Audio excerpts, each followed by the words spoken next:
ಬರೆಯೋ ಸಂದರ್ಭದಲ್ಲಿ ಸ್ವಲ್ಪ ಉತ್ಪ್ರೇಕ್ಷೆ ಏನಾದರೂ ಮಾಡ್ತಿರ್ತಾರೆ.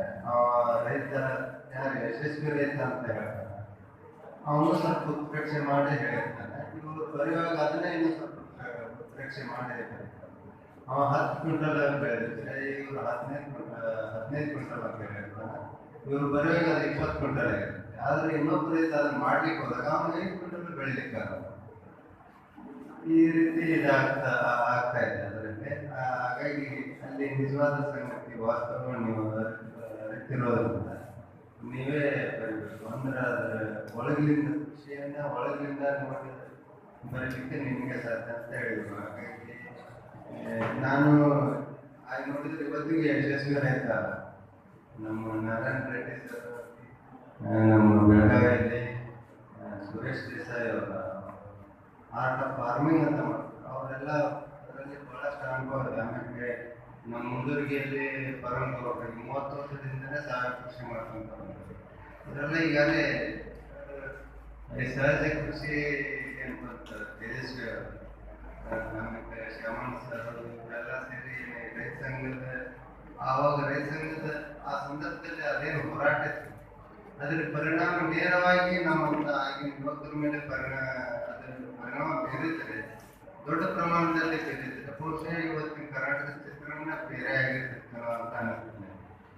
ಆದರೆ ಅದು ಕೇವಲ ರಾಜಕೀಯ ಹಿತಾಸಕ್ತಿ ಮತ್ತೊಂದು ಯಾವುದೋ ಕಾರಣಕ್ಕೆ ಒಂದು ಹೋರಾಟದ ನೆಲೆಯಲ್ಲಿ ಅಷ್ಟೇ ನಿಂತದ್ದು. ಅದು ಬೇರೆ ಯುವಕರ ಬದುಕನ್ನು ಕಟ್ಟಿಕೊಡ್ಲಿಕ್ಕೆ ಸಾಧ್ಯವಾಗಲಿಲ್ಲ ಅಂತ ಹೀಗೆ 30 ವರ್ಷದಿಂದನೂ ಇದು 30-40 ವರ್ಷದಿಂದ ಕರ್ನಾಟಕದಲ್ಲಿ ಇದು ಬದಲಾವಣೆ ನಿರಂತರವಾಗಿದೆ.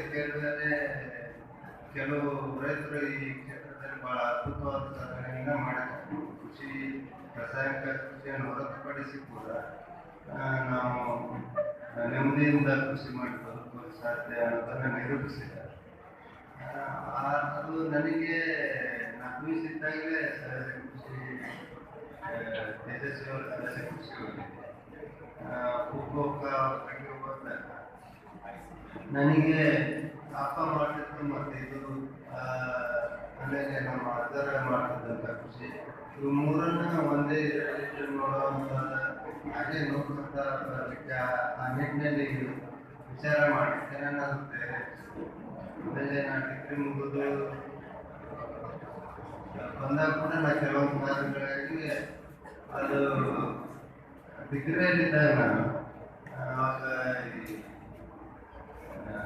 ಮೀಸಲಾತಿ ಪರ ಮತ್ತು ವಿರೋಧ ಚಳವಳಿಗಳು ಬಹಳ ಉತ್ತಮ ಸ್ಥಿತಿಯಲ್ಲಿತ್ತು. ಅದರಲ್ಲಿ ಮಂಡಲ ಬಹಳ